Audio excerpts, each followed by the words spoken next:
अस्सलाम वालेकुम student. Class 11 का न्यू सिलेबस 2026 इसकी जो मैथ की बुक है चैप्टर नंबर 1 कॉम्प्लेक्स नंबर्स, इसकी मैं आपको 2026 के लिए मोस्ट इम्पोर्टेंट गैस बताने लगी हूँ जो कि 2026 के लिए इम्पोर्टेंट है और पेपर में आ सकते हैं। तो सबसे पहले इसके आपने ये कॉम्प्लेक्स नंबर की डेफिनेशन अच्छे से याद कर लेनी है और इसकी एग्जाम्पल भी मस्त देनी है। इसके बाद आ जाए इसकी एग्जांपल्स आपने मस्ट करनी, क्योंकि पेपर में इस दफ़ा एग्जांपल्स में से भी क्वेश्चन आएंगे। तो एग्जांपल्स को आपने अच्छे से कर लेना है। ये मैंने समझाई भी नहीं, अगर आपको नहीं समझ आ रही तो आपने डिटेल में अगर आपने करनी है तो डायरेक्ट लिखा हुआ ना, अगर आपने डिटेल में करनी हो तो आप मेरे चैनल को विजिट करें मैथ आप क्वीन, तो आपको ना समझ लग जाएगी कि आपने डिटेल में इसको कैसे लिखना, क्या फार्मूला है इसका। नेक्स्ट आ जाए इसकी जो आपने करनी है modulus of a complex number की डेफिनेशन। और नेक्स्ट ये आपने एग्जांपल नंबर 3 भी कर लेनी। ये सब मैंने एग्जांपल भी समझाई हुई हैं तो आपको कोई मुश्किल नहीं होगी करने में। इन्होंने ज़रा थोड़ा डायरेक्ट किया हुआ है तो मैं आपको ज़रा ना डिटेल में करवाई हुई है। जो सिलेबस में एक्सरसाइज नंबर 1.1 है वो कंप्लीट है और इसके जो मोस्ट इंपॉर्टेंट क्वेश्चन है वो है क्वेश्चन नंबर 1 का पार्ट नंबर 3, क्वेश्चन नंबर 2 का part number 2, question number 3 prove करना होता है हमने जी को रियल। और कुछ बच्चे ना क्वेश्चन बहुत गलत कर लेते हैं, लेकिन मैंने समझाया तो आप उसी तरीके से कर लेना। क्वेश्चन नंबर 5, उसके बाद क्वेश्चन नंबर 6, ये जो है ना क्वेश्चन नंबर 6 MCQs में बहुत दफ़ा आ चुका है तो आपने क्वेश्चन नंबर 6 को अच्छे से कर लेना। क्वेश्चन नंबर 8, नेक्स्ट इसकी एग्जांपल नंबर 4,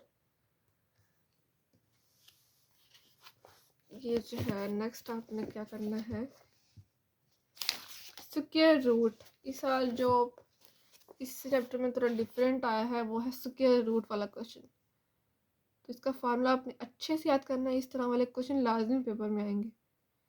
ये स्क्वायर रूट वाला फार्मूला आपने याद कर लेना। इसकी एग्जांपल नंबर 5 भी कर लेनी और एक्सरसाइज नंबर 1.2 सिलेबस में कंप्लीट है और इसके जो इम्पोर्टेंट क्वेश्चन है वो है क्वेश्चन नंबर 1, उसके बाद नेक्स्ट इसके क्वेश्चन नंबर 3,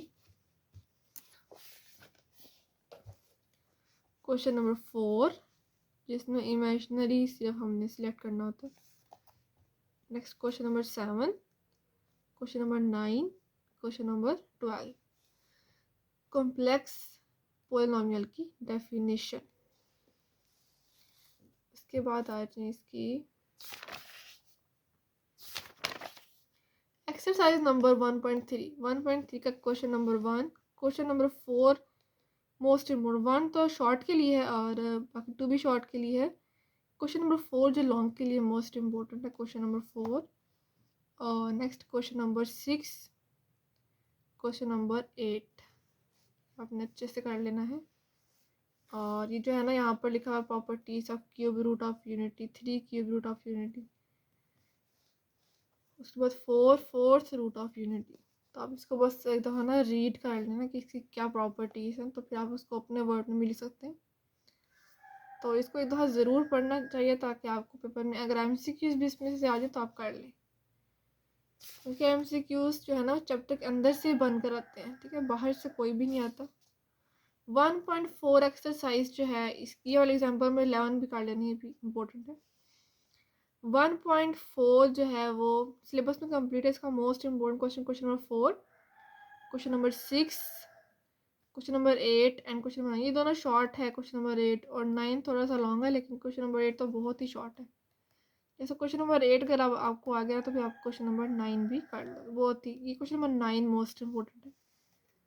उसके बाद नेक्स्ट आ जाए इसकी, ये जो है ना अपने टॉपिक नहीं करने 16 पेज पे, और ना ही ये एग्जाम्पल नंबर 12 आपने करनी है, ये भी नहीं करनी। तो ये स्मार्ट सिलेबस में ना ही 15 करनी है, ना ही 16 एग्जाम्पल करनी है, ना ही 14 एग्जाम्पल करनी है, ना ही 17 एग्जाम्पल करनी है, ना ही 18 एग्जाम्पल करनी है।